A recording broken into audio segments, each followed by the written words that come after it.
मिरजेचा खेळाडू Zubair देसाईची Santosh trophy football स्पर्धेमध्ये निवड. सांगली जिल्ह्यातील मिरज येथील फुटबॉलपटू जुबेर महबूब देसाई याची 77व्या संतोष ट्रॉफी स्पर्धेसाठी इंडियन रेल्वे या संघातून निवड झाली आहे. जुबेर महबूब देसाई याआधी महाराष्ट्राकडून 2013 मध्ये संतोष ट्रॉफी खेळायला अडून त्यावेळी संघाने 3रा क्रमांक पटकावला होता.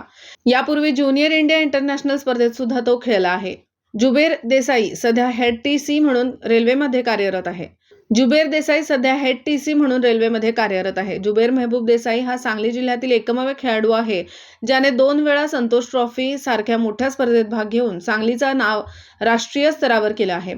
त्याचे कौतुक सर्व स्तरावर होत आहे. मिरजेचा फुटबॉल आंतरराष्ट्रीय स्तरावर घेऊन जाण्यासाठी जुबेर देसाई याचा मोलाचा वाटा आहे.